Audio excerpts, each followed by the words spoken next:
Добре дошли в Живота в София. Подкастът, който ще намерите всичко интересно за животът в столицата. Тук ще откриете всичко най-интересно от културни събития, през спортни такива, до скрити места и неразказани истории, които вдъхновяват. Елате с нас това приключение и станете част от ритъмът на София. Днес Живота в София се пускаме в доста интересни теми. Едната от тях ще ни въвлече Искрен Зографски, който ще разкаже за проектът Код Превенция и как той помага на хората в София да се грижат за здравето си и да се превентират от различни заболявания. Говорим и за Код Превенция, който ти е един от основните други проекти сега. Но разкажи малко повече за Код Превенция, какъв е смисъл, какво предстои, какво да очакват хората януари, кога могат да присъстват на събитията, изобщо малко по-детайл и замисъла за това нещо, което ви стимулира да го правите. Код Превенция е, както казах малко по-рано, Код Превенция е един стремеж на хора, които ценим времето като най-важен актив в нашия живот, като нещо, на което ни е дадено възможност да осъзнаваме, но сме загубили рефлекса си да ценим. За разлика от всички останали видове, които бродят по тази земя, на нас ни даде разума и възможността да осъзнаваме всеки един момент, всяка една емоция, всяка една ситуация, всяко нещо дребно или по-голямо около нас. И назад в човешката история времето сме го ценили много, сега го подценяваме. Код Превенция е продукт, създаден от хора, които осъзнаваме смисъла на времето и колко е ценно, колко понякога една секунда до правилния човек или едно обичам те, липсваш ми, добре ли си, са важни за това ние да функционираме като човешки същества и да подобряват дори ако щеш цялостния перформанс на нашата имунна система. Извинявам се за чуждицата, не ми дойде на български. Представяне, цялостното представяне на нашата имунна система, защото понякога, когато чуеш тези думи, обичам те от правилния човек, настава една инвазия на живот в теб, имунната система просто започва да работи не на 100, на 1100%. Защото тя е булствана от всички тези хормони на щастието, които той ми каза, че ме обича. Така от Превенция е създаден продукт на Столична община, дирекция младежки дейности и спорт, които привлякаха фондация Рестарт, лаборатории Синево, Kaufland централни хали, Дарик Радио от този месец е вече медиен партньор на продукта. Привлякаха ни, не че ни преди това в съвместната ни работа с тях по други проекти не сме си говорили, че има нужда от подобно нещо и в един момент от дума на приказка се получи този прекрасен продукт Код Превенция. Сега е време, за да имаш време, с идеята да дадем време на хората за 4 месеца. Аз съм силно впечатлен колко много хора искаха да си дадат време. Посещенията ни бяха всеки път все повече, все по-изненадващи, все повече се отпускаха хората. Разгледахме теми като, както ти казах, затлъстяването и връзката му с карциномите на дебелото черво, диабета с неспецифичните ендокринни туморни образования. Сега, днес беше онкофертилитета с необходимостта от спорта и движението.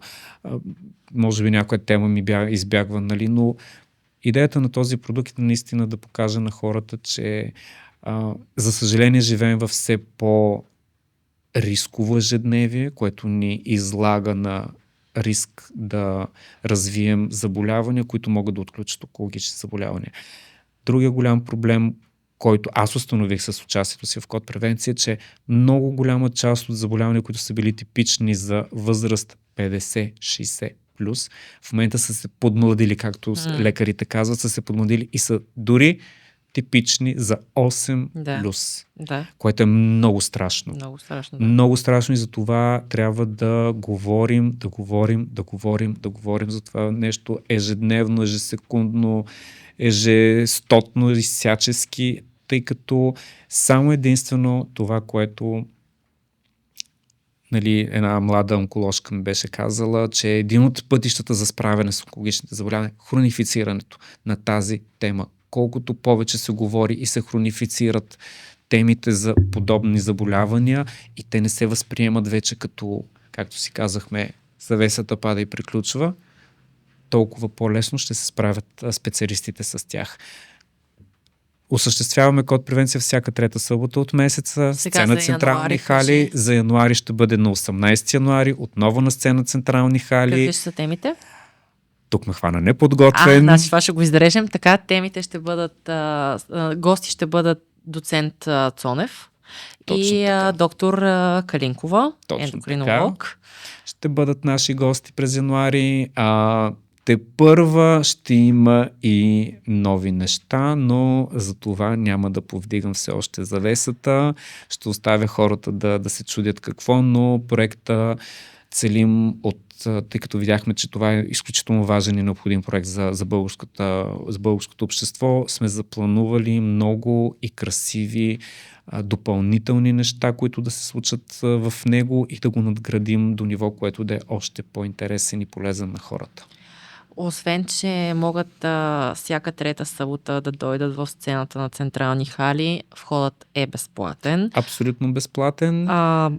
В 12 часа. 12 обикновено. Сега януари по изключение ще го направим от 12:30 сцена Централни хали.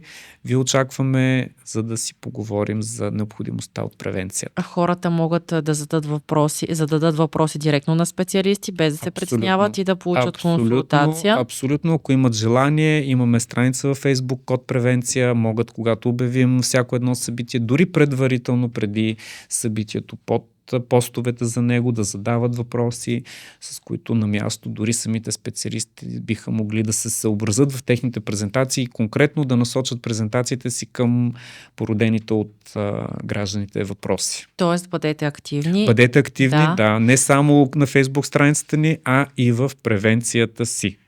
Отделно от това да кажем, че и с подкрепата на лаборатория Синево всеки път има подарък пакет абсолютно, лабораторни изследвания. Не само това, че Синево ни подкрепят съобразяват съобразно темите, както казахме, са доста специфични и те правят всеки път специфичен подбор на изследвания, които да са максимално полезни съобразно темата, която разглеждаме.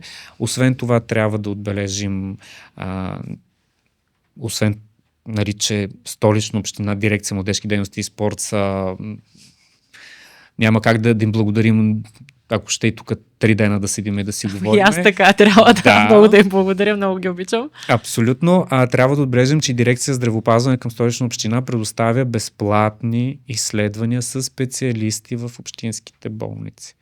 Имаме информационни флайери, на които съобразно пак темата се подбира определен специалист или специалисти, дават се дати с часови диапазони, в които хората могат да посетят тези специалисти след предварително записване на час с съответната информация, къде да се обадят, как да си запишат час и така нататък.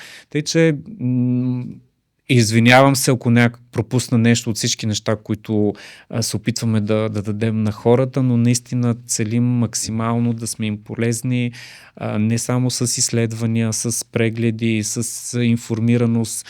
Наистина, на финала, понеже сме на прага на едни прекрасни празници, които ни предстоят. Ние ще го излъчим януари, ама няма нищо. Чистите за сега. Нищо, да кажем, че малко от януари ще се излъчи, ама добре, ще го изрежем. Нови празници. Не бе, защо ти си кажи за празниците, пожелай на хората. Всеки ден трябва да ни е празник, защото сме живи и здрави. Именно така, всеки ден трябва да са празници, но замислих се, че дори на един човек да позволим да има време за най-близките си хора, ние сме изпълнили нашата мисия. Да призовем зрителите и това, което ти каза, да бъдат активни, да ви последват код превенция в социалните мрежи. Също има обявено и в билборчето в Централни хали. Точно всеки така, път.